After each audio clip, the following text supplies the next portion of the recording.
doing is making them richer and acting like we have something. Black people love the appearance of looking like we have something. We love that appearance, but we just don't have it. we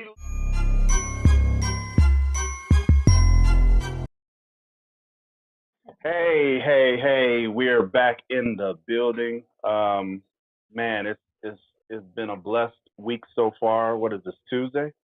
Tuesday. Um, we have some special guests.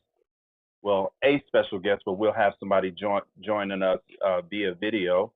I just want to thank you guys for tuning in today. Today's subject is one that I think it may be geared toward. It is geared toward specifics, gender, race. We're talking about black men and what that's like in today's society, being a black man in today's society. Um, as I feel like that is really geared toward black men, I think everybody needs to benefit from the information that's going to be given today about the struggles and what it's like to be a black man in today's society. Because we always say that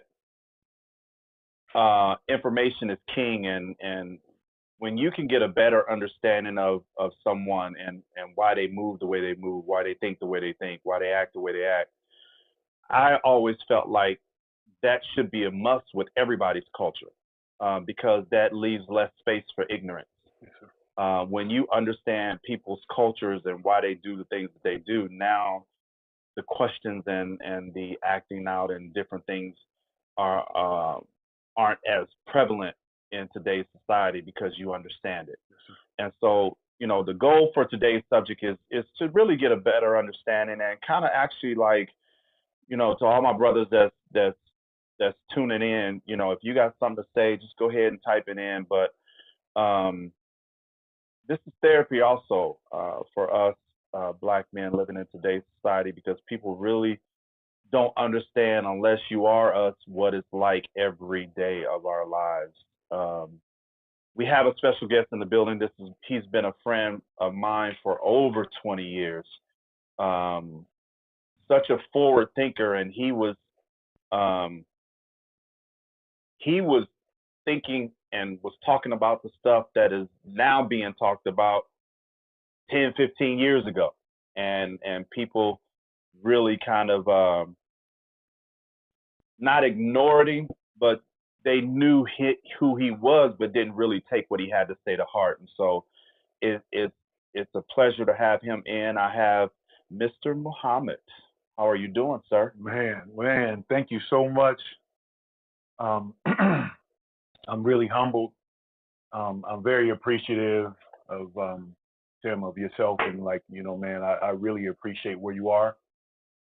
Just as a man, as a friend, and as a brother, I really do. I really appreciate you having the courage, because oftentimes it takes a lot of courage to say things that people are afraid to say.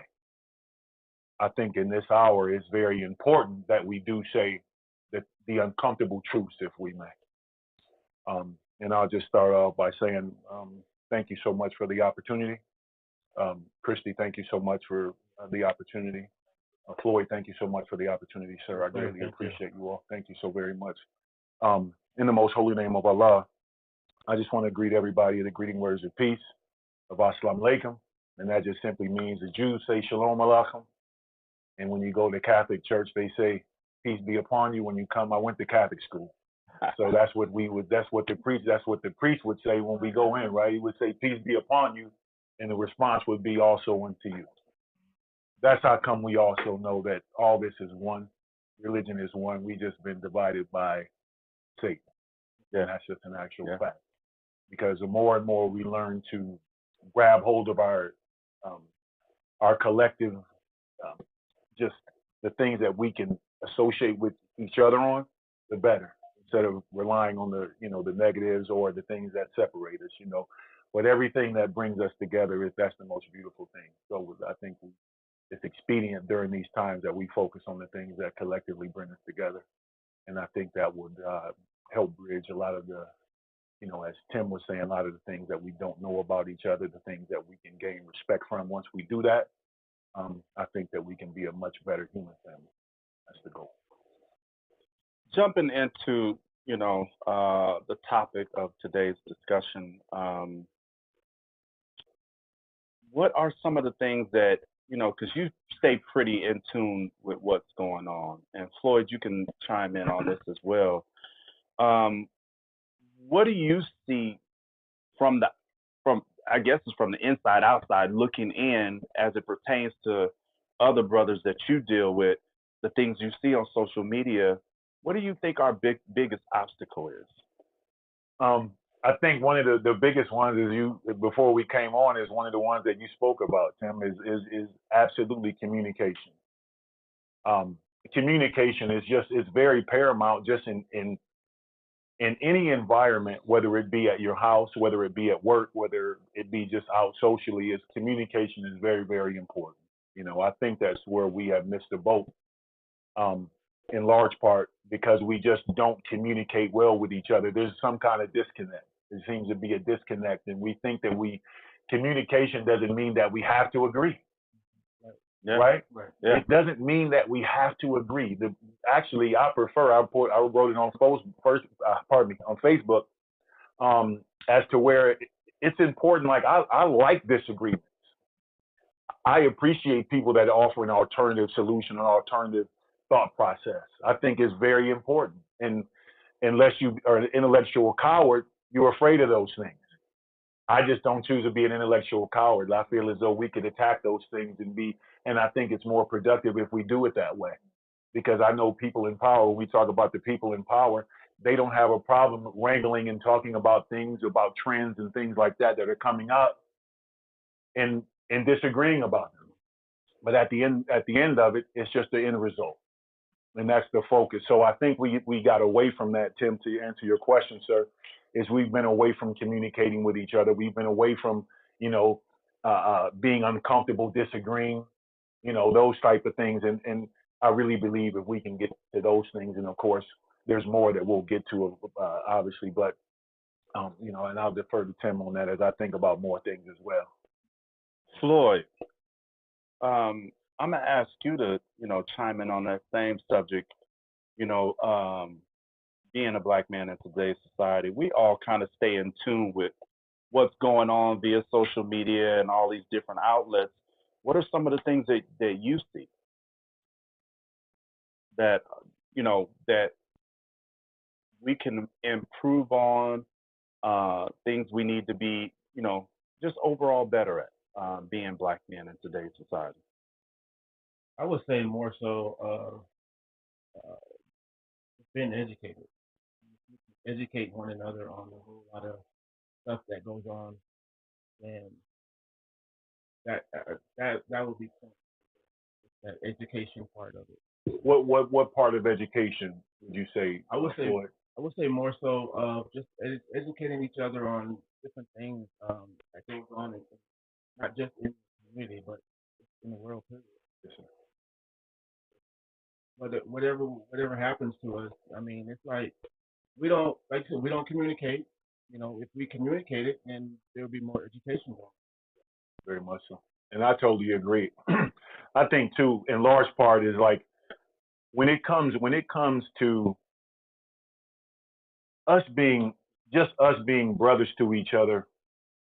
And forgive me because ironically, I'm a little nervous, but I think I'll start to flow. But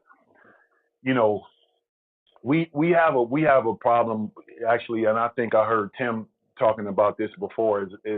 And I hate to really talk about some of the bad issues because hopefully we can also give solutions to these problems, which is I would think that that's the objective as well, Brother Tim, right? But ultimately supporting each other. That's one of the biggest problems that we have is supporting each other. Mm-hmm. And if nobody's going to, we can't expect. My thing of it is we can't expect in 2024 that white people are going to support us. No, it's not going to happen. It hasn't happened. It's not going to happen. So I think we have to take a hard look at that because that's extremely, extremely important. And I realize that, it's for the better of the collective, right? But overall in this society, we just haven't had that kind of support. So at a certain point, you know, like they say about insanity, it's just expecting, different results doing the same thing.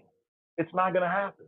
So once we get to the point of where we say we have to support Tim or we have to support Floyd, we have to do this, and this is an important thing, and we have to make what you do is vital and important, because the more we can circulate Black dollars within ourselves, the more empowered we become collectively as a community. You see, so that's one of the biggest things. And support, that kind of support comes in a lot of different ways. Yeah.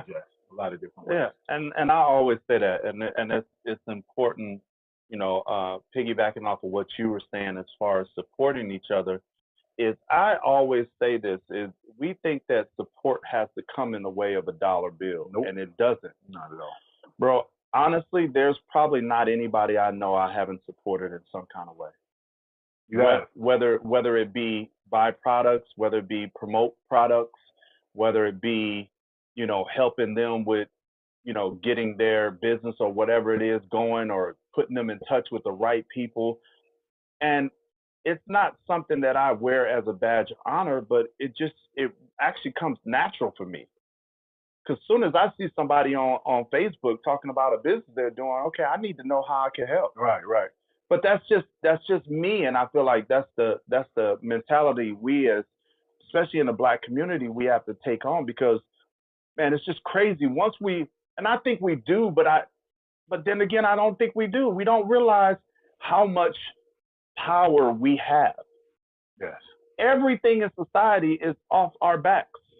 Like, look, everything. There's not one thing you could talk about. We could talk about the medical field. We could talk about science. We could talk about religion. We could talk about, just everyday living. We could talk about fashion. We could talk about music. We could talk about sports. Yeah. Like, there's not anything that is not being cultured off of our backs. And I don't understand why we don't understand how the power and authority that we have. And if we just used a quarter of that within our own Black community, there's no way in the world, I heard you talk about it.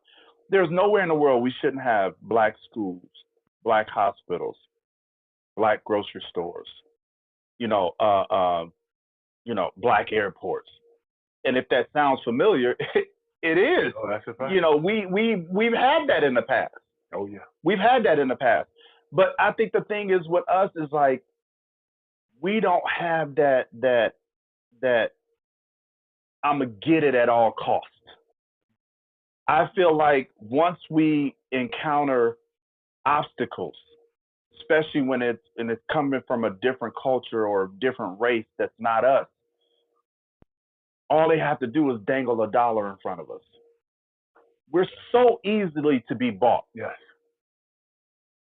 And what I don't understand is, like, how we don't realize that's just a form of slavery.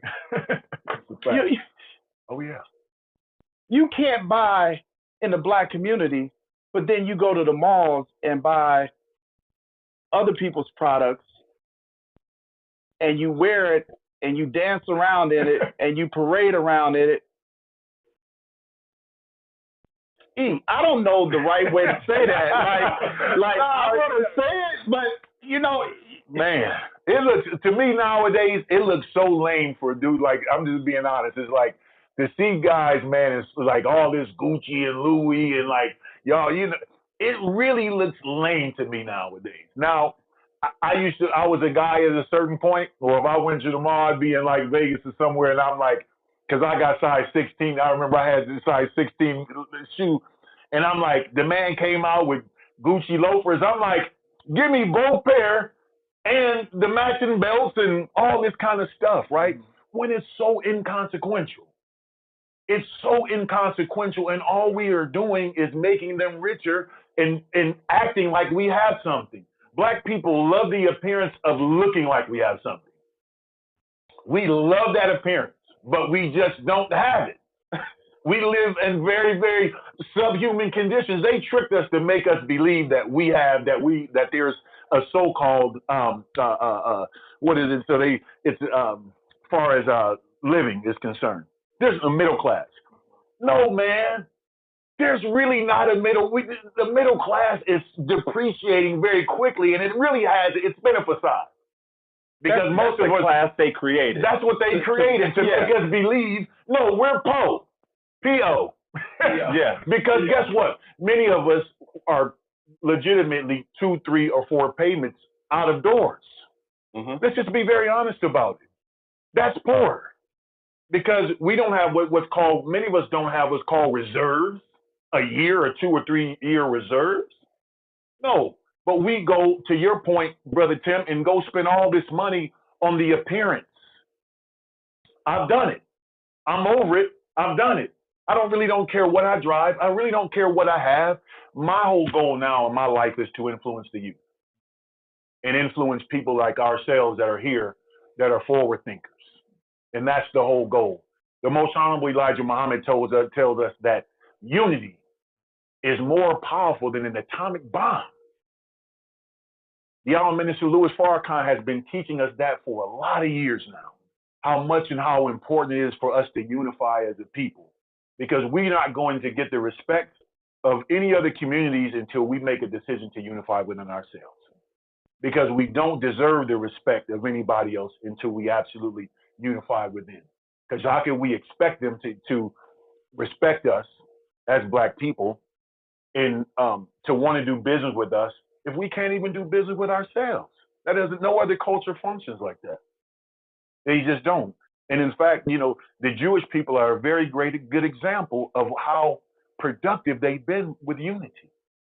They've been very, very successful because they are unified.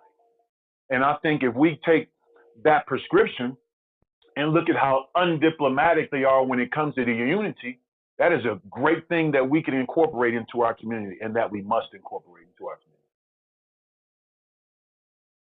community. That is true. When you think about, and not just the Jewish community, the Asian community. Yes.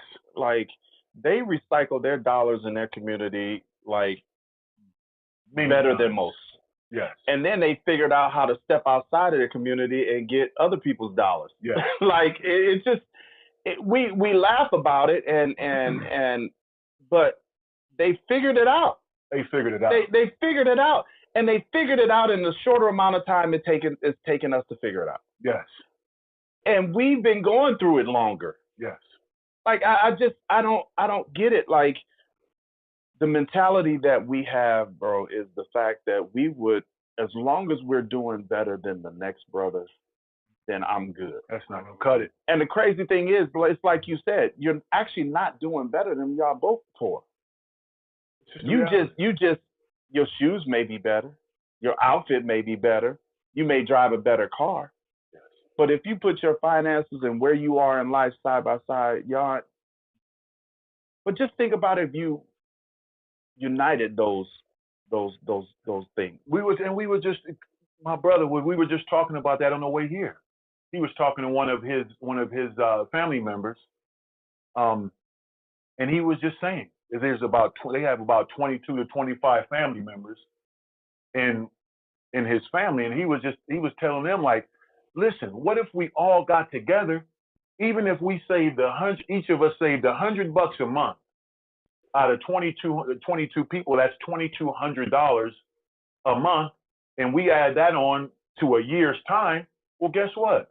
That's a considerable amount of money that we could have collectively to put towards some land, towards something that we could offer to our next generation coming up and to ourselves while we live, especially collectively. Because if you think about it, to your point, Tim, if we collectively came together, we had 10 brothers in a room, and whoever had the top five credit scores, the FICO scores, guess what?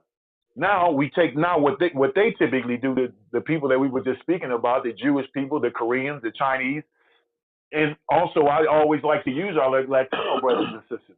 See, we've just been conditioned all the wrong way.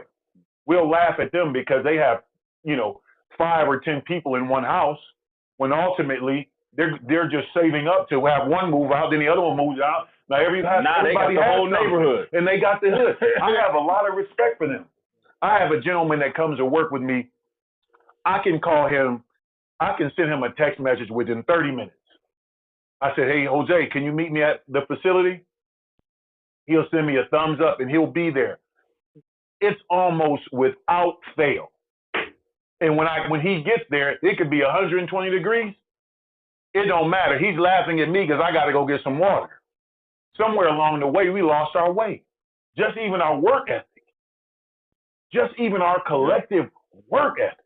If you think about that. So I admire our brothers and sisters, our Latino and Latinos brothers and sisters, because they really have showed us how it should be done. And I don't care what anybody thinks about it, because they are a very important, intricate part of this society. They want to make it like, oh man, you know, we hear it on the news all the time talking about illegals. First off, white people, y'all are illegal. You don't belong in this country. You came over here and you stole everything. I'm talking about everything. And that's just a fact about it. So let's not, the whole immigration thing and all that, I'm like, kill that, because that's just, y'all just, as the kids say, that's cap. Stop it. So I just would like to see us get back on track. And I think that it starts with conversations like this that we're having today, because one thing about it, Tim, as I told you this, and I was very honest about it, I only watch a few people's, when they go live, or there's a few people I watch. And the things that you say, man, and the things that you've been putting out is very, very vital, is very important. And whether you understand it or not, Tim, I want you to always notice you are very important. And what you are saying is extremely important to us, man, because people may not always act initially on what you say, but the Most Honorable Elijah Muhammad said, all you have to just plant a seed. See, a seed ultimately grows in darkness. Seeds grow in darkness. Trees and flowers and plants, they grow in the darkness, and then it's brought up by the power of the sun, and of course, water. But if we just you know, put a little bit of water on it once in a while, and gave it some sunlight, as in conversations like this, we can be much, much, much more beneficial to each other, because we are here to serve each other, Floyd. That's it. We have a short time, Chrissy, to be servants. That's it. That's the best thing that we can possibly do and be to each other, is servants. Nothing supersedes service to each other. Because if we don't learn how to serve each other, we're going to go down with Satan, man. And that's a fact. And they're going down very, very fast. I don't know if we're paying attention to the world just collectively, but the world is in chaos. And it's in chaos because Satan has been at the head of it, and he's been a big lie the entire time. So now we're coming out of that, and we're getting to the point where people are starting to open their eyes and see there is what's being happening, what's called the Great Awakening. I like the term, because we hear that term, but I believe right now we're going through an extreme Great Awakening with people, and they're saying it's less about religion, it's less about color, it's less about any of that kind of stuff, but our collective unity and the love that we have to gain for each other, and that's very, very important. Very important. Yeah, I always say, you know, just to piggyback on what you were saying about our brown brothers and sisters, is like, they amaze me on a daily basis, because they've done so much with so little. Yes. Like they have. You can say what you want to say about them, like you said. I actually used that analogy the other day. It's like, yeah, they'll have 10 people in the house. I guarantee you, in 3 to 6 months, one of them is moving out, and they're gonna move across the street. That's right. They're gonna take half of those people and move in that house. They're gonna spread it out, and within a year or two, you're gonna wonder why that whole block is basically one family. Yes. And that's why I say they do so much with so little. And why do you think that is? Why do you think that is, actually? Because they haven't forgotten where they came from. They haven't forgotten where they came from. I know Spanish-speaking brown brothers and sisters that have been here for 20, 30, 40 years, and they still have that same work ethic.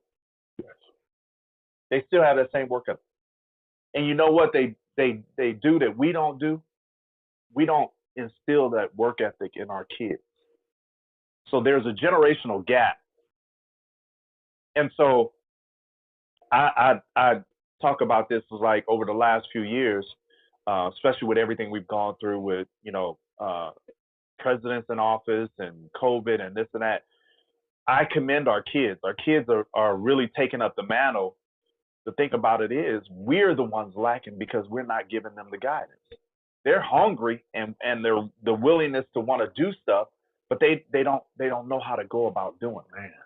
And we're sitting back and we're so comfortable in our lives and this and that. It's like we have all these latchkey kids that have found their way with, on the outside, Yeah. and parents aren't, hey, what you got going on? Right. And that's what I love. That's what I loved about COVID is COVID forced you to be a parent. Yes. Not only did it force you to be a parent, you also became a teacher. Yes. With all of this homeschooling and all of that, COVID was a blessing, bro. Everything you go through in life, all the valleys, all the turmoil, all that does is prepare you. And that's what COVID, presidential election, everything we've gone through over the last 5 years, it showed us the possibilities of what could be. And we really need to get back to that. And we're going to be forced to get back to it. Oh, it's not gonna be a choice. Right. It's not gonna be a choice. And I said this the other day, is as far as parenting, man, we got to stop doing these two things. Feeling like we need to be best friends with our kids. That's right. And giving our kids everything that we Get didn't back have. to parenting, man. That's the reason why we lost our way when it comes to our work ethic, and brown people still have it. Yes. It's because they're constantly instilling the work ethic. They don't give their kids nothing. Like, I have a restaurant, you gonna go work at this restaurant with me. That's right. You gonna work at this restaurant with me. That's right. I got a landscaping business, you gonna landscape with me. Yes. Us? Oh, just go work at McDonald's, and just make enough money to pay for your cell phone, and I'll pay for everything else. Yes. I'll put money in your account.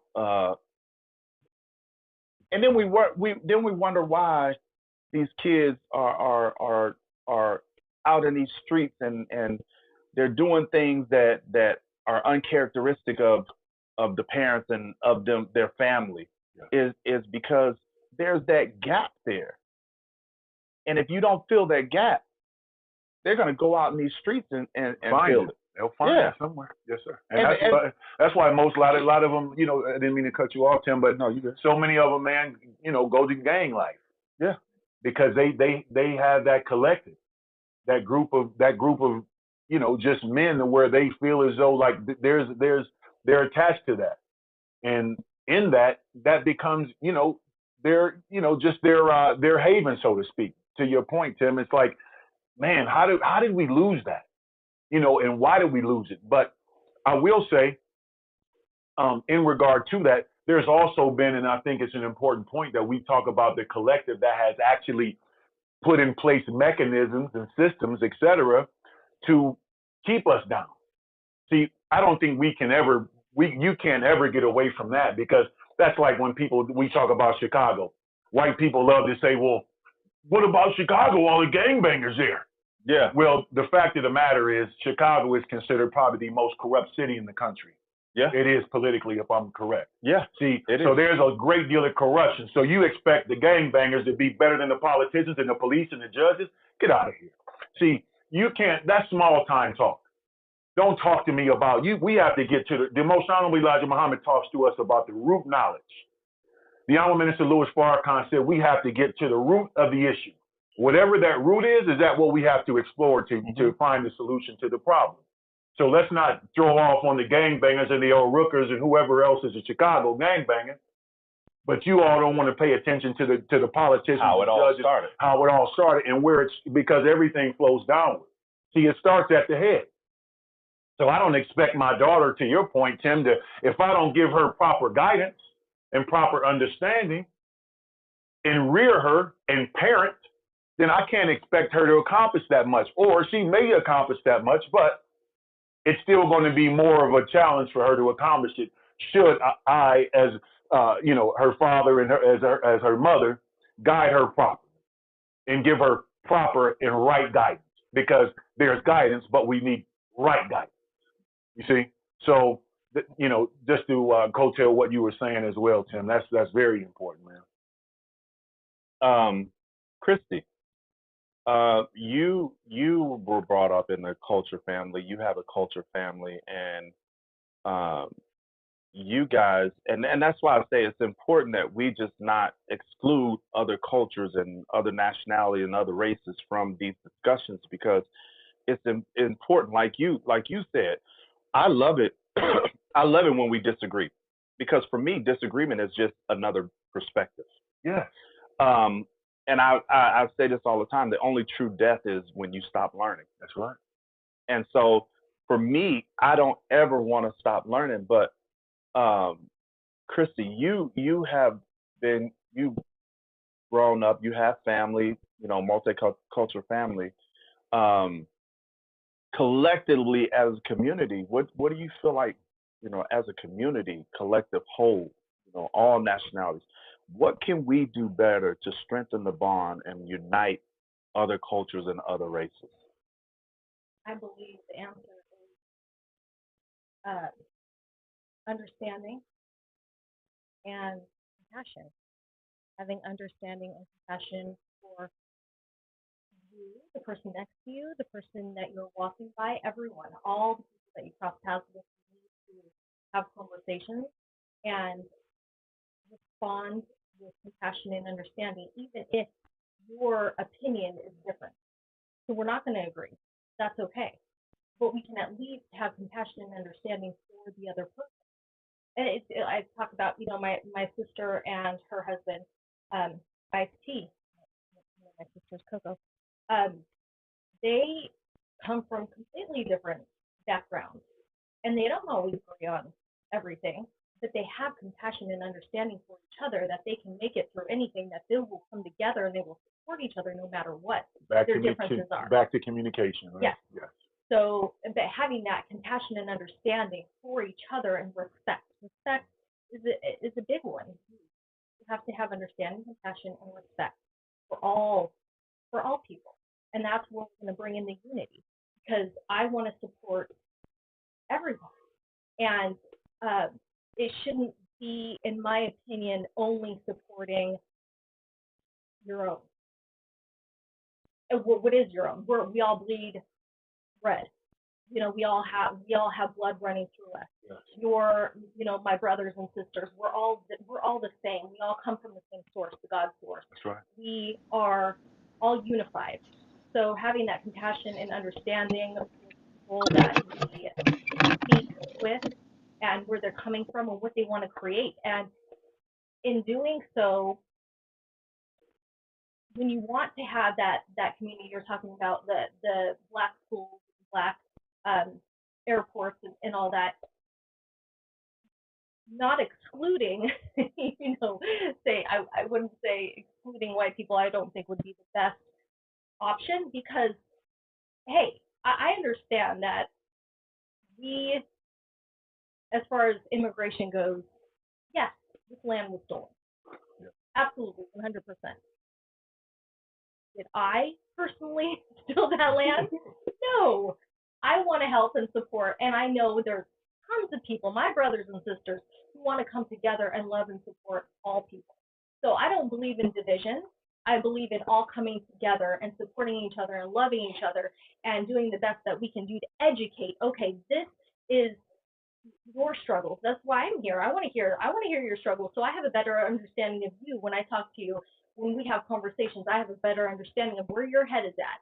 You know, it might not always be on the same page, but I want to have an understanding, because I want to know how I can support and how I can love. Yes, ma'am. Because love is what will unify us. Yes, ma'am. To kind of go on with what you were talking about, when we talk about us and us owning things, is ownership is power. And we have gently, we have forcefully asked for what was due us. Yes. Everybody that doesn't look like us was given everything that was due to them. And we've asked for generations and hundreds of years to give us what's due us. And when we talk about the black airports, when we talk about the black hospitals, we're not talking about when we talk about the patrons and the customers, we're not talking about excluding anybody from that, but we're talking about us owning it. Right. We're not talking about partnering with other nationalities, other races. We're talking about us owning it. And When we go to any of the hospitals, it ain't us here that own it. They'll give us a job, Yes. but we don't ultimately make the decisions That's exactly. about what goes on at the hospitals. So we need to be empowered with our own hospitals, our own schools, because especially when it comes to our own schools, because at that point is you can no longer tell us how to educate our kids about our culture. Right. Right. So we have to have that ownership because we're as a people we're being forced out, but you accept our culture. And so with the ownership and all of that comes with us being able to establish, okay, these are the ground rules. We're going to learn Black history. We're going to learn to write Black history. That's right. We're going to teach these kids white, Black, Asian, indifferent, whatever it is. It's just going to be truth. Yeah, we're gonna teach them who actually invented all of this stuff. Yes. You don't get to steal our history and then have us depend on you to teach our kids. And that's what I mean by, we need to take ownership in these things, is because it gives us the authority to tell the truth. And that's right. And if I can just so Muslims, we always say we camelback. So Yeah. right? Oh yeah. No. Yeah. So that's gonna be my new one, camelback instead of piggyback. That's real. And if I may address Christy, what is it, Christy or Christy? Christy. Christy with a T. So if I may address that, please, ma'am. It's like, and you know what? In a perfect world, if I may, because what you're saying is really, that's how it should be. See, it shouldn't be a situation where there should be exclusion, but back to what Tim said, it has been in every single solitary front. So now what we have to do, the best thing that we can possibly do, is we have to turn inward. And we have to, because here's the thing. For example, if we want to have a school, what's required is there's a certain curriculum that has to be taught. We can't do that anymore. Just like he said, we have to teach our true history. See, our true history about who created microwaves and stoplights and air conditions and things like that, and all that we've contributed to this society, not even talking about how much we've tilled the land, right? And how we've created this country and built it. That's the beginning of it. But at the end of the day, to your point, Tim, is that we absolutely have to, there's nothing wrong with us. See, nobody has a problem with Jewish people and Korean people and Chinese people you see Chinatown, when I drive through LA and I see Chinatown, I'm like, wow. See, and then guess what? They don't even really want Black people around there. I'm just being honest with you. See, because if you go into their establishments, they kind of look at you like, what are you doing here? And then guess what? They're justified to do so because they're to serve their own people. Now, if we go in there to do business with them, well, that's okay, fine. But that's their community, and they're within all their rights collectively to create and do business with their own. Everybody just has a problem with Black people doing that. And I just don't understand that. And I just know it's a threat. It's a part of it. I go to Chinatown. Yeah. I go to Chinatown, and I've never had that issue. But it's not an outwardly issue. They're not gonna treat you any kind of way. Right. But the reason why they've established that is that's why they call it Chinatown. Right. Like when you're in New York. In Chicago, we used to have a place called Jewtown. Yes. It's no longer there, but it was there. It was. And business-wise, it wouldn't make good business sense to only cater to, doesn't make sense. Right. Our people. But we letting you know, I created this. This is for ours. Black people. There you go. You can come and join in with us, but this was established for Black people. That's this was right. established for Jewish people. This was established for Asian people. And that's all I'm saying is, why turn down money? It doesn't make sense. Nobody will ever turn down money. Nobody will ever When I turn want down Asian food in New York, I go to Chinatown. Right. That's where I go when you're feeling a certain type of way. when I need to get my car fixed, usually it's the Mexican places that do the best work. They do. They get it That's done. right. And so there's certain places that you go, but why would you turn me down because I'm not Asian or Mexican? No, It they doesn't make sense. wouldn't turn you Why- down, but I what if guarantee you. What if I want to take my kid to a black school because I want them to learn? I want them to learn. And we would that education. and we would That's what I'm promote. saying. We would promote. That's the thing that we talked about earlier. Is education about other people's culture is what's going to cut down on the ignorance in today's society. You don't turn people down. Right. No. But I guarantee you, if it's a black establishment and you came for a job and I came for a job, unless something abnormal happens, I should get the Right. job. Right. Oh, absolutely. And I'm not That's saying exactly as far as I like should get the job. jobs. I think there should be black-owned businesses, Black Wall Street. That that there should be that community. I just don't believe in exclusion when it comes to if I want to come, why would you turn down No. that money? No, ain't And the nobody reason I say that is taking it. because I know That- there are Yeah. some communities, and I've been in a relationship where there was a black group, Yes. and there was a fundraiser. So this is the reason that I say this: is there was a fundraiser. I was excited to go to support, and he told me straight up, "You can't go because you're white." So I was like, "Oh, okay." To me, that just didn't make sense. I respected it, and of course, I'm like, this is your thing. But at the same time, it didn't make sense because I'm like, you're turning down money. Why? And Why would you turn down No, support? but think about it like this, Chrissy, in this way. Is like it's not about it's not about the dollar bill. No, it's not. And maybe that's just I respectfully submit to you, maybe consider that alternative thought process. See, it's not about the dollar bill. It's about the collective act. You see, it's about the collective act of if Tim and I doing something together in a room full of 20 or 30 black people doing something exclusively, and then ultimately we're able to offer, whatever that product or service is to you. But we have our collective and we have it set and we have the rules, as Tim said. See, we've set the rules and the parameters and we've set them. Nobody else has set the rules and the parameters but us. And that's very important. But we're talking about a fundraiser to raise money for black businessmen. Still same thing. And there's Hispanic, there's Asian, there's black. No whites are allowed. So you're saying that's in your mind a black fundraiser having all cultures but white is. Well, you have to understand have to understand what the preface of it is. Like it's something deeper rooted than that. They could collectively be getting brown and black people together because it could be in that beta mode to where we like, okay, let's try to do this with just us and see how it works out. It's not anything probably that's going to be long term, but we have to figure out, okay, if we can do it together, let's try this together with just us. Yeah. And then we open it up for everybody else. See, and that's the point. See, it's not about, like you said, Tim, and then Christy, it's like this. It's not the fact that there's the exclusion of white people, but the most important part of it is the unity of black people. See, it's again back to one of my original points is nobody has an issue with it when it's other cultures that do that. Jewish people do not go out and seek black people to sit in their circles.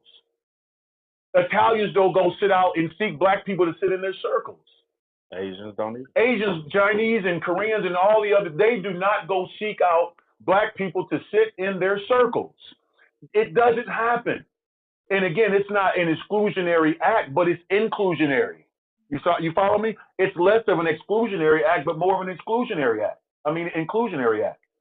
So it's not as though anybody hates or has a problem with that because, of course, back to the love. Yes, should we all be able to come into one environment? Absolutely.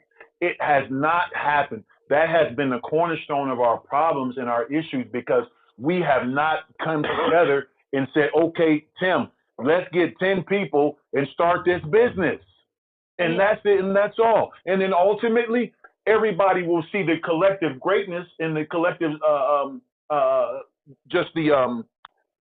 the responsibility that we've just taken on because it's a responsibility. You know, other people can absolutely see the progress and the success of what we've done collectively. And whoever else wants to come after that point, I think it's a beautiful thing. But we have to begin within ourselves. Again, I'll say it for the last time. Nobody else has a problem because they don't invite black people into their circles. They do not. We don't hear them on TV, and the Jewish people started the NAACP. They started it for a reason. They wanted to have say-so in there. See, the NAACP wasn't started by all black people. NAACP was started by Jewish people that had the finances to back that, which of course that comes with their agenda. You follow me? So now we have to be in servitude to their agenda part way. That's not right. And that's not throwing off on them, of course, but I'm just talking about facts. So if we were to start our own NAACP, guess what? We have our own sovereignty. We have our own act and our own board and everybody else. If Tim is the head, then that's it. And he calls the shots. And we can't have a problem with his decisions if we are not willing to fight and to not necessarily fight, but to discuss. And if we have to argue, hey man, that's okay. We just have to take a mature stance on the argument because it's all about the productivity and the end result. You follow me? And that's it, and that's all. But we have to stay diligent with that. I really believe that. And it's not like I said, Christy, it's not an exclusionary act. And I'll say this and close on that point, is that I greatly appreciate the fact that that's how you look at it, because that is progressive. Mm-hmm. And guess what? I really believe that you have an obligation to teach your people how to do that. Yeah. You have an obligation. And anytime that you're witnessing, and that's how I look at it as well, is like you, as a white person, you have an obligation to teach your people. Mm-hmm. You have to teach them out of such ignorance. Just like we have an obligation to teach our people. Yes, because whether it starts from the within. There you go. Because here's the fact. White people have this inordinate idea of superiority. I'm not saying you do, but as a collective, and that's just like, I can turn it back on us. We hate on each other. Yep. You see? So there's really, it's the same thing, but white people really believe deep down in their hearts and their minds, many of them, that they're better than us. This has just been taught to them through generations. That's not all white people. I hate when people say, oh man, not all. Stop it. My background is extremely diverse. Jewish people have been some of the most, and many white people have done very big, beautiful people to me. And a lot of the opportunities that I've had in my life has been because of Caucasian people. And I'm telling you right now that I'm not worried about color. I don't think about that in that regard. Yes, I see white people for when they, being, with the things that they do. But that's not the whole collective of it. That's not how, my mind is worried about that. We just don't think like that. But ultimately, Christy, like I was saying, I just encourage you, because I've had this conversation with white people in the past, is that you have to work within your community to establish and reestablish the guidelines. And when I say guidelines, I mean things such as how you operate and see things, and the practice of empathy. See, it's not always about you and me, man. It's not always about what white people, because they'll put their agenda up. And Chrissy, forgive me, but I always speak very straight words. No, and there's no hate at all. That's the preface of this show. Yes. Unapologetic conversation. Unapologetic. And there is nothing about me. Anybody that knows me, since I've been here in Arizona, they know the kind of person I am. And it doesn't matter who they are, what color, what culture. I work with kids from all across the valley. I put on camps. I spent a few years, if I may, just real quick, during COVID, I spent $50,000 of my own money to put on a football league that was an 11-man tackle football league in Bullhead City, Arizona. Myself and my partner, I love him to death. His name is Dijon. He's on here all the time with me. But we put on an entire league. The face of our league was Nico Iamnueva. He was a starting quarterback for Tennessee. Before our league, he didn't have one offer. I love them so much, man. They're so just beautiful, beautiful people. but we were able to provide a forum to have countless young men of every nationality get opportunities to go to a university. Nico was one of them. You know, there's Simone, which they're still black people, right? But they're still black people. But at the end of the day, I'm saying the collective of the mass culture, pardon me, of kids we were able to affect was really, really a beautiful thing. And I'm not gonna sit around and be like, oh man, these are white kids, we ain't gonna do that. No, that's ridiculous. These are children. These young men deserve opportunities just like everybody else deserves opportunities. We're gonna cut to let's hold on one second. Let's bring Asha on and then hey, that's my guy. We'll come. Hey man, you supposed to have been on time, Ash. I love you, man. How you been? Huh? Unmute yourself. Oh my goodness. What? You're muted. He said he's not on mute. We can't hear you, bro. You have to unmute. Anyway, go ahead with your point, Christian. We'll come back. I was just gonna say if I could suggest maybe a different perception.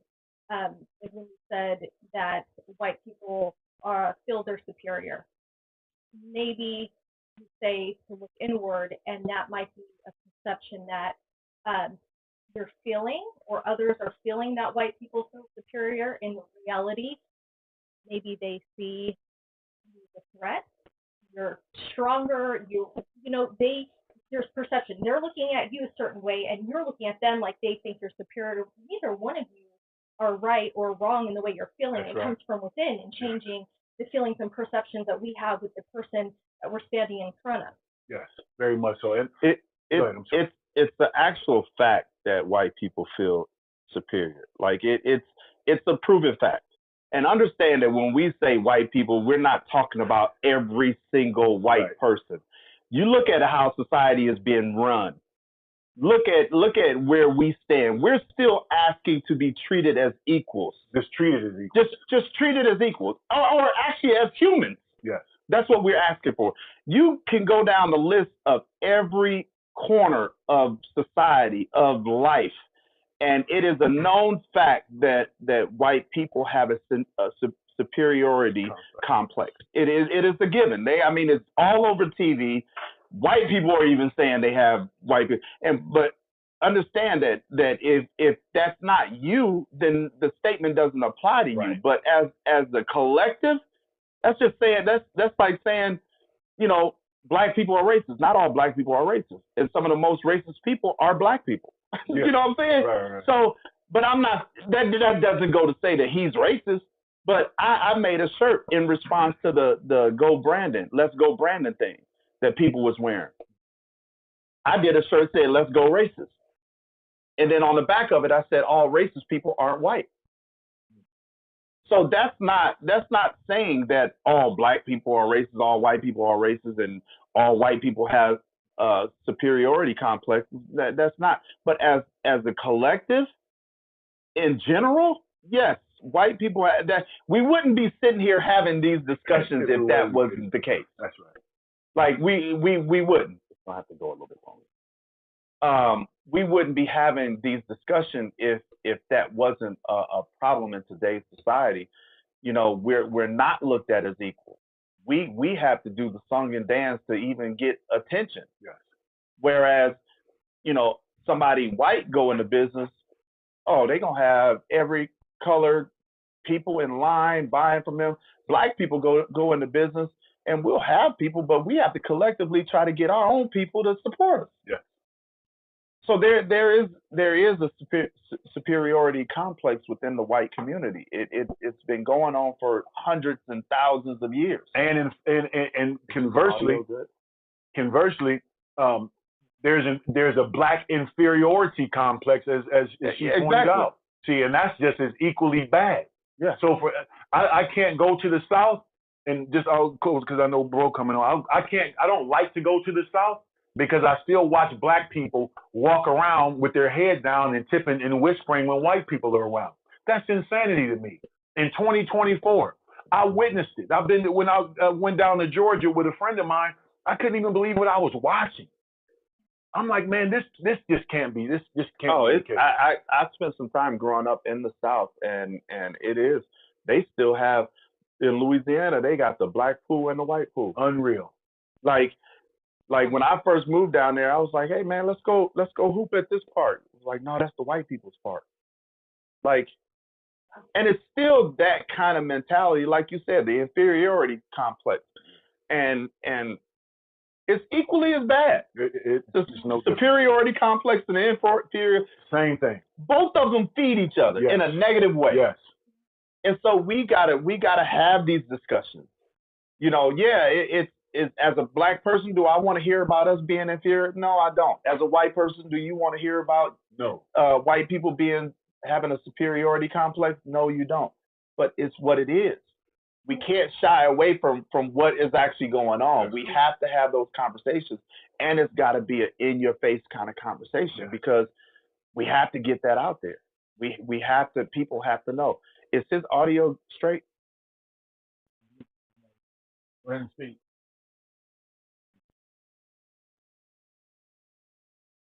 No, something is going on with.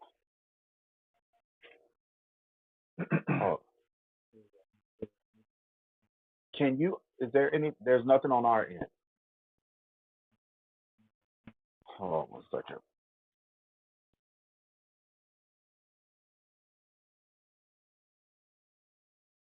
You can hear us, though. You can hear us, obviously, right? Well, he thinks that restarting it will bring it back on.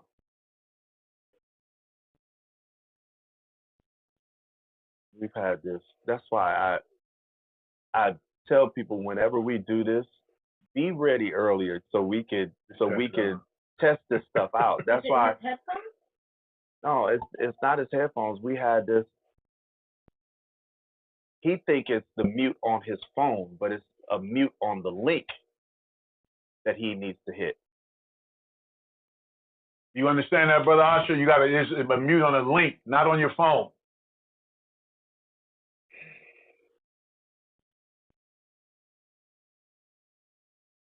See if I can. But you know, as you continue, Tim, it's you know what you were saying, and you know, we just like you said, you use the words unapologetically, the word unapologetically, and that's the problem is that we've always had to apologize for our unity, Christy. We've always had that. That's just the thing amongst our culture. See, when we come together, we always have to, you know, for some reason, if there's somebody white involved or somebody, we always have to be careful about what we say. You understand? We always have to be why is that? You see what I'm saying? Mm-hmm. It's just like nowadays, it's like, you know, we talk about Jewish people. It's like, what happens is like in this society, if you say something about Jewish people, you're considered anti-Semitic. I'm like, where they do that at? First of all, for black people to say anything about the Jewish community, we were the original Jews. So how can you be anti-Semitic about something that you are? There you go. And that's the whole education. That's why we have to have these conversations because they don't know what is tied into each other. Correct. And so for us to have these conversations is very important. And I had this, you know, I tried to get a message over to Kyrie. Is like during that time when he was being ridiculed and, you know, for all the he just posted a link. Didn't say one word. He just posted a link. Oh, he's an anti-Semite. Like, come on, man. And you have people around here using that word, and I'm asking, like, hey, what does that mean? That means he's prejudiced against Jewish people. That's so stupid. I said, name me the original tribes of Jews. Name the original Jewish tribes. Couldn't name one. I said, so for you to say that, you'd have to understand who Jews really are. There you go. It's just so ridiculous. A lot of the lies and misinformation, and then people have, how they try to paint you, man. If you nobody's above reproach. I can talk about black people all day, and I do. And Tim knows. I talk about how the conditions and what we need to change in our community. We have to be hard on us. These are hard conversations. We have to have hard conversations within. So nobody else outside of us is, anybody could be talked about. Yeah. Nobody's beyond reproach. We're all human beings. Unless, in fact, you believe that you are better than us, which that's the message it's in. So if I say, oh, well, Jewish people should correct this or Asian people should correct, well, I've already talked about how what we need to fix is black people, but I can't dismiss the fact that, hey, we're being put out. I can't, if I say that Jewish people own the vast majority of real estate, that's not a lie. If I say that the Jewish people own the vast majority of the platforms on Facebook, etc., that's not a lie. If I say that Jewish people own the mass media, that's not a lie. I'm not saying anything inflammatory or derogatory towards them. I'm just simply stating a fact. But ultimately, you want to call me an anti-Semite. We can't do that. Because my background, as I said, I have, even to this very day, I have very good Jewish people that I reverence, that I care about, that I have a great relationship with. And there is nothing at all that anybody is going to be able to tell me about those Jewish people that have been very instrumental in my development and have helped my business and done whatever else. You're not going to get me into that bag because you're going to get it because I don't play that game with anybody. Yeah. Because that's not a game that I'm willing to even entertain because that's just not my upbringing. Asha, can you hear us? Yeah, I can hear you now. He's on. There he is. My guy. Turn it up. So, Yeah, what up, guys? What real up, man? quick. Yo, this is such a heavy topic, man. I love it. It would have been better if you would have came on time. You deserve that. Yeah, you're right on that one. You're right. Do the brother. reverse. Right. Make his picture bigger, and us smaller. I'm interested to hear what you got to say, Ash, because I appreciate you, man. So, Ash, Sorry,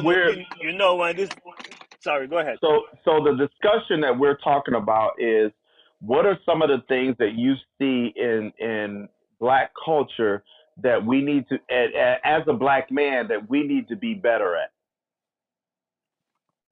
Oh man, just trusting each other's, man. Just the trust is so deep. The mistrust is so deeply entrenched and enshrined in every fabric of what we do, man. It's like we can't trust each other enough to really even start a successful project, man, and see it through.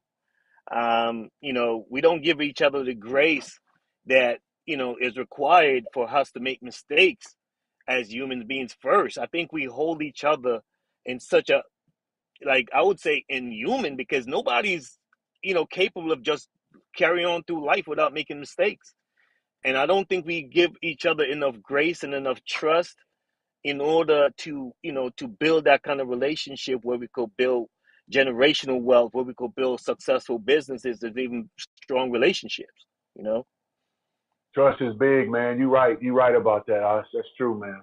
And so Absolutely. the other thing that we were talking about too, Ash, is that we're talking about the building of the Black community and trying to get back to those days where we had our own schools, we had our own hospitals, we had our own grocery stores, and Christy brought up a valid point. Is maybe it's well, she made a point to where she's like, well, maybe it's not about just excluding everybody else and just making it Black. And what we were trying to say is that it starts with us. And E made a point saying that it's not exclusion, it's inclusion. And to kind of give a brief synopsis on what he was saying is it has to start with us. We have to be the cornerstone of it. It doesn't mean that we're excluding anybody from being a part of it, but we have to be the cornerstone of it. We use the example of education. Our education system is trash right now. And it's trash because it's not only not teaching Black culture, Black history, it's not teaching nobody's history. It's not teaching the Italian culture. Asians have a deep-rooted, they were slaves. They're not teaching the Asian culture and their history. Everything is being tailored around Western, pagan, holidays, culture, all of that. And that's why we're saying that, when it comes to the black community, and as a black man, it's up to us to lead our black community and get back to those things that are important to us. It doesn't mean that Yes. other people can't join in, but we have to be the cornerstones, because everything is us anyway. Like, everything is us anyway. Right. Why not take the next step and own it? Absolutely. Like, if you're gonna get it from us, don't steal it. Come buy it. Come buy it from us. If, That's right. if I may just real quick, So, just camelback off of what you said, but as far as the trust is concerned, if people here are watching, if you've never studied and if you've never gone and looked at the Willie Lynch papers, I highly suggest that you read Willie Lynch, because it's exactly what our brother is talking about. See, there's been a concerted effort. I want to be very clear about that. There's been Willie a concerted effort. Willie Lynch was from Jamaica. Let me just add that. He was a Jamaican. He was brought in from Jamaica to implement his strategy of pretty much turning all the slaves against each other. Man. Go ahead, my brother. I don't mean to cut you. No, I appreciate that. So ultimately, when the concerted effort to create this unity amongst our people, and obviously this trust, as you were speaking about, Brother Asha, is vital for Western, what's the term? Just the whole culture of Western civilization. It was vital to that, right?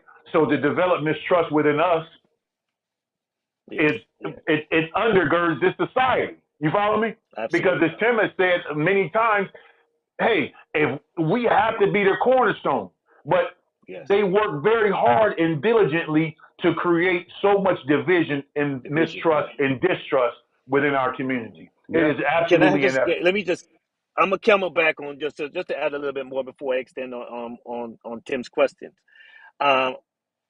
Really, if you look at how Black Wall Street was successful, those people were successful because they realized they have nobody coming to help them. So they have to unite.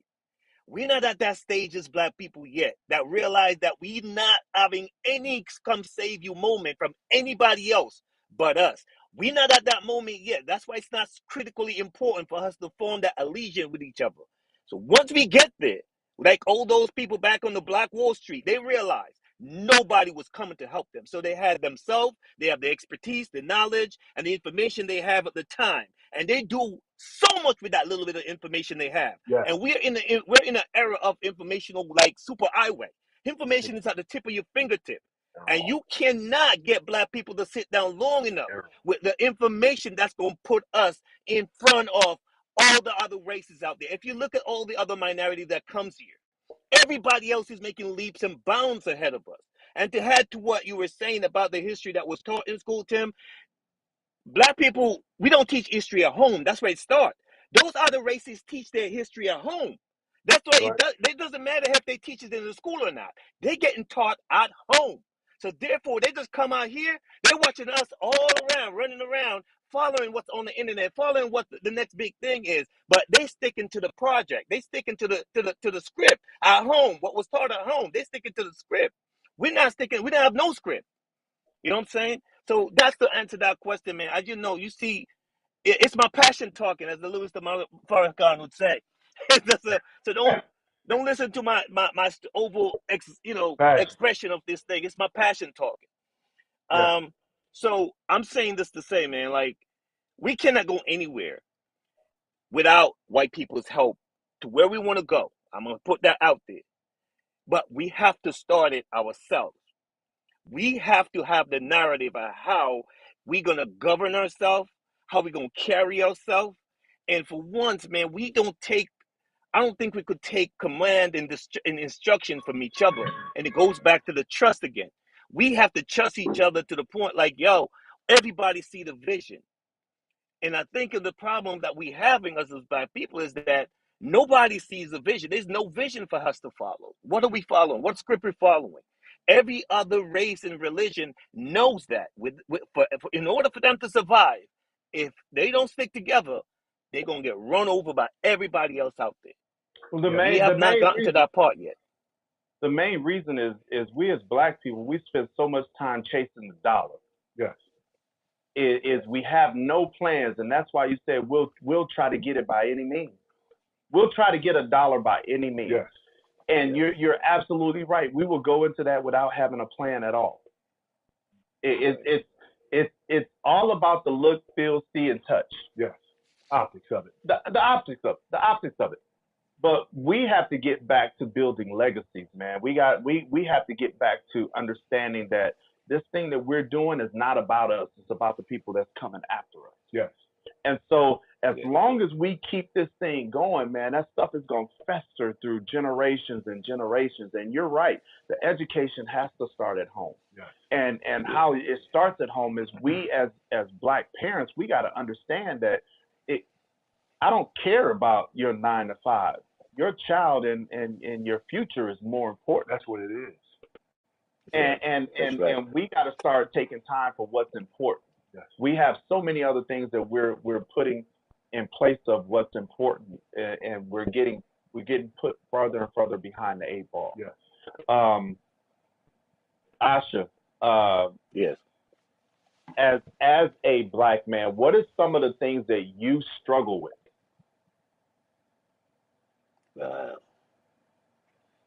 Man, that's Yeah. I think having a good support unit together around me, like I feel like I don't have a good support unit from my brothers in order to go through things, even like life stuff, man. Like it doesn't have to be financial. It doesn't have to be like I want a job, I want to come hang out now. It just I just feel like support, emotional, mental, because men, we don't talk about stuff that we go through, man, and that's why it's, I think, for most part, as men, we go through stuff. It seems so like dramatic because we don't have anybody to kind of help talk us down, help to kind of give perspective on things, and we just stay in a fight or flight mode, So having good support, man, as brothers, as men, as black men, in order for us to help go through stuff, I feel like that's kind of left us in such a disenfranchised situation with even a small stuff is like some mental stuff that we could always fix with just a conversation. You know, I need an issue. I have some work to be done. Or I want to start a business, or I want to find out about insurance. I want to find out about mortgage. I want to find out about flipping homes or real estate, whatever. I don't have that community, man. That I feel like as black men, we really are dropping a whole lot of catches out here for opportunities to build and grow strong communities. I just So, don't feel like Asha, we have that are you support. saying, Asha, that we just don't have the forum to sit around and throw ideas and just talk about our daily problems and whatever, our daily issues or our accomplishments? We just don't have that kind of forum. Is that what you're saying, sir? Absolutely. That's pretty much in a nutshell. That's what we're going to start. And this was actually the start of it. And I didn't tell Eric this, and I don't really think I told anybody this, is that this is what this place is going to be. This is the future of this place, at least one aspect of it. This will be at this table. This will be where we come sit down and we talk about things that we can band together with, the problems that we deal with, because unless you are a black man, you have no idea what it's like on a daily basis. This is, it might sound dramatic, but it's as simple as this. When I leave my house, I know that there's a chance that I might not come back home because of the color of my skin. That's right. I just said that the other day. I don't think no other nationality of men. No other race. Yeah. Yeah, no other race. No. You go out your door thinking you might die today. There's a possibility. Like, yeah, Man, that's insane. that's why I use that analogy, is because that's truly how it Now is to be let black that man sit, in today's society. brother. That you have Say to that again. Say calculate that that again. Say that aspect. again. Say that again slower and let that sink in because I think No, you said it I'm so. saying, like, You I I said it got said, so goosebumps. nonchalant. Say that again and let that really sink in because not every man, and we have a millions of men on this planet. Say that again. Let it sink in, my brother, because Say it again, Tim. that's not shallow talk. Say You it again, talking. Tim. it is crazy to me, people that want to be associated with us. I say this, I say black men should come with a user's manual because you cannot handle us the same way you handle everybody else. That's powerful. The reason why you can't is because you'd have to understand what we go through on a daily basis, bro. Like Yes. you do not understand until you are that person that when you leave your house, in the back of your mind, you know that there's a chance that you might not come back home strictly because of the color of your skin. That's insanity. Yeah. Yeah. That's crazy. It's crazy. That is crazy to me. Crazy. And so for you to be able to deal with us, that's got to first be at the front of your mind. Yes. Is this man already off rip? We have a lot to overcome. Yes. Just living. We're not talking relationships. We're not talking business. We're not talking Making a friendships. living. We're talking about just living. Going out the door. So we get in these relationships, and it's not an understanding whether the woman is black, whether the woman is white. You have to understand what you're tying yourself to when it comes to us as black men. If you're not willing to get that understanding and read the user's manual, do not open the package. Leave it alone. Leave it closed. Do not Return to open the sender. package. Return to sender. Bro, it's a lot that comes with us. I'm a black man and I can say that. It's a lot that comes with us. And if you're not ready for that, Man. you know who I look at and I admire? These older mixed couples, the black and white. Could you imagine the 70 and 80-year-old? Yeah! Yeah, man. Bro! And to hear them say they're 80, 85 years old, we've been together 40, for 50 years. 50 years. Like, man. Mm-hmm. Bro, just backtrack. Just backtrack 50 years and understand what was going on then. Yes. Yeah. Yes. You know, and right now they're at this point in their lives, and we still aren't being handled right. That's right. You know, as you were talking, Tim, and based on what you said, Asha, did he go off?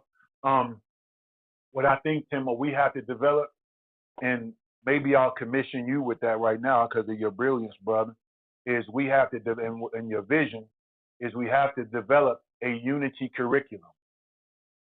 There's a unification curriculum that we have to develop, I think, and I think that's going to help us. So maybe that's something you and I have to work on, Tim, just, you know, you and I or whoever else, but we have to develop a curriculum to where when we have these forms, Brother Floyd, that it actually has a lot of value. But there has to be, because I think you used that term earlier. One of you all used the term, maybe you used the term, Tim, but about a curriculum, or maybe Asha did. But that is very important. And we have to actually write it out and put together the curriculum. So when we come together, we're actually just not shooting from the hip, but we actually have a blueprint that we could offer the brothers, that when we sit down, we can say, this is what Tim's vision was. And, you know, and I just came in and we just put a little, you know, just a little icing on it, what have you, to get it to the point where actually we're dealing with some substance or something. And we actually have a blueprint, you know, 30, 60, 90 day, whatever that looks like, to go forth and do what we need to do to at least jumpstart our unity. And some, whatever that regard looks like, whatever that looks like. If it's buying bros, if it's buying Tim's hat, or if it's buying his T-shirts or whatever you have, whatever I have, that's where it needs to start. Yeah. So if we don't start at that and start that direction, I think, you know, if we do start at that direction, Brother Tim, to help to bring light to your vision, sir, I think that's a good start. So it has to be a curriculum that we have to develop, I believe. I think how we're gonna do this is we're gonna pick a day during the week, and this will be a forum. and it's not Hearing just you guys. it's not exclusion, it's inclusion. We will bring different people in, Yes. but the forum will start with us getting an understanding. We're going to do the video and maybe have people that aren't us, you know, coming in, chiming in, listening in. Because it has to, you're right, it has to be a curriculum. It can't just be talk. It has to be something that is applicable. And I think it And we actually have a blueprint. So that curriculum is a blueprint. yeah, yeah. And so it's important that we do this. This has really been on my heart, and I've discussed it with Floyd a number of times. Is like we have to have a safe space. We have to have a safe space where we can have these conversations, man. Right, well said. Yeah. And yeah, and start, like he said, start building that trust back. Start building that trust back with the understanding that we can't hold people to an expectation that's not realistic. Right. Bro, we're human. We're gonna make mistakes. Right. What's the crazy thing about us as black people, we'll make a mistake to somebody else. We done with it. Yeah. But then we can let every other race Run over us. I still, for the life of me, don't understand how we have so much loyalty to a country that is killing us with the food we eat. That's a whole nother subject, but that's an example of how much we will have misplaced loyalty when the loyalty hasn't been earned. Willie Lynch. Yeah, exactly. When the loyalty hasn't been earned, but then the people that we come in contact with daily, we have problems trusting them. Yeah. And I think that it's so important that, and I talk about this all the time, is like managing your expectations is so important because we all are all over the place when it comes to our expectations. Yeah. And the worst thing you can do is put your expectations on somebody else. And it's just, Tim, and it's just working through it, Floyd. Yeah. It's just working through it, man. Asha, it's just working through it. You can't be afraid of the challenge of working through the damn thing, man. Because we have to realize, I was telling somebody the other day, to your point, man, we have to realize again, so if we're going to manage the expectations, we have to realize the position that we're in, how sick we've been. Yep. You follow me? It's like alcoholism or drugs. There you go, man. You cannot solve the problem if you don't first admit that there is one. My name is Eric Muhammad, and I have a problem. I've been an alcoholic for 30 years. And guess what? The good book says confession is what? Good for the soul. Yep. Man, I don't have no, man, listen, man, my crap is my crap, man. And I'm okay with my crap because I'm not holy. I just speak when I speak and I'm talking on Facebook and doing my live videos. I'm just talking like, hey, I'm not coming from a holy standpoint. I'm just talking from my own reality and what I know that I have to fix and what I have to change about myself. So there's no condemnation about on anyone else. It's just that I understand, hey, I've been sick. I've been talking about, just to give credence to that, and I know we're on time, but at the end of the day, during this month, this holy month of Ramadan, I'm just making decisions and I'm having to look myself in the face more to find out what my demons are, Christy. You follow me? See, not to get into religion, but I'll just say this. We believe we can skate into the hereafter. Oh, we just got to believe. There's no work involved. Where they do that at? Anything that is of high value, it's going to take a lot of work. W-O-R-K. Work is force times distance. Work is force times distance. I can push this desk or whatever it is. If I am unable to move it, I have not done any work. You follow me? So at the end of the day, that's where we have to be. We have to be okay with looking ourselves in the mirror and facing our own demons. And ultimately, that'll build a stronger community and make us love each other more. Because, Floyd, I don't care what your devils are. I don't give a damn. That's between you and your God. And that's it, and that's all. All I know is that we share something. We're two black men in the same situation. Christian, Muslim, Jew, agnostic, Hebrew, you call it whatever you want. It does not matter. The enemy does not care about our religion. Right. They work every day to keep us divided, and we give them all kinds of help to do so. Yep.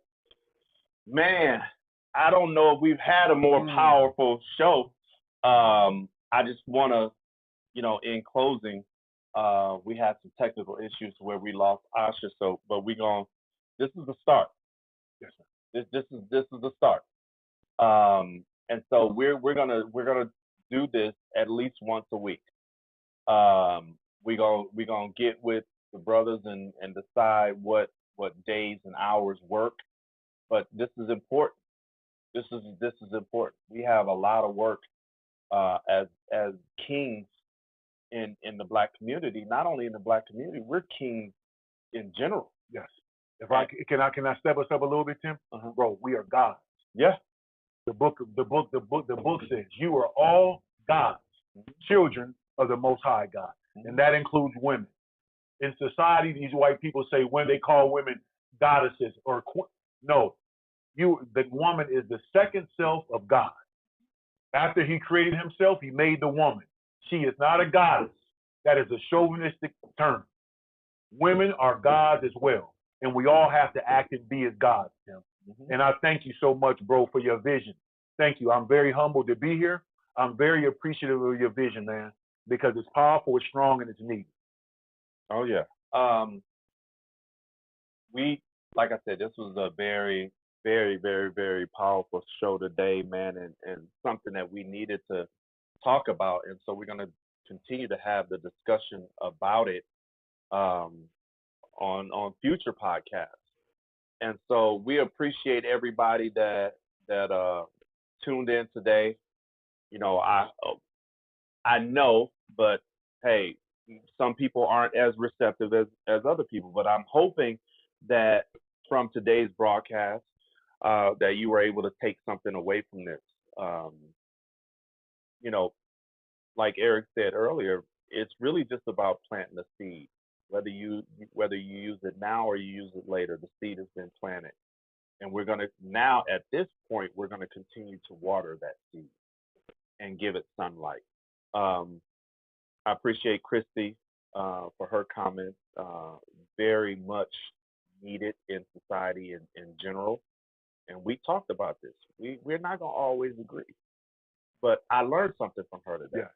I'm sure she learned something from us. Absolutely. And that's what it's about when we have these discussions. Yes. You don't have to be in agreement, but you have to have an understanding. We have to know her perspective. Exactly. If you don't have a starting point, you don't know where to start. Yes. And so we have to have these discussions, man. And thank Floyd for his input. All of it was very monumental and helpful in pushing this thing forward. Because I feel like not just in the Black community, it's going to help us as a whole. And it's about uniting this thing called life. And so once again, Eric, I really appreciate you coming in, man. Yes, this won't be the last time you on Shoes Off Talk, man. And we're gonna put our heads together on some future stuff. Like I said, we lost Asha. We appreciate him chiming in. He actually was using his lunch hour, so he might have had to go back to work. So we just want to give him a thank you for all of his information. I couldn't imagine having him from the beginning of this, with all the stuff that he knows as well about Black culture and what he's going through as a Black man in today's society. It's important for us to have these outlets, man, and I appreciate you guys giving us just a minute of your time. Like I always say, I don't take people's time for granted. And so anytime anyone gives me any of it, I'm so appreciative because I know that there's so many other things you could be doing. And so we want to continue to plant seeds, water, and give it sunshine, man. We appreciate everybody that's online that's tuned in. Look, man, like I'm ready to attack today now. Yeah, after this, man, this was. I feel invigorated. This was amazing. And I don't know if you guys had heard, but Eric is in the midst of Ramadan, and so that is a sacrifice. That was a sacrifice for him to come here in the middle of Ramadan, and so we want to thank him, for his efforts as well, because it's more than a notion, and we talked about that. It's like people want to be involved in stuff but don't understand the work that comes with it. You want to be a Muslim? This is this is one of the things that comes with it, and you got to be willing to put in the work. It's not a facade. It's real, and so we thank you guys. If you guys have any ideas of podcasts or things you want to talk about, just message us. We'll get you on. If you want to start your own, hit us up. Let's have those conversations. Like we end all shows, just to let you know. We say when it comes to the end of the show, I'll say like how we end all shows. And at that point, we say love, peace, and soul. So in unison, as how we end all shows, love, peace, and soul.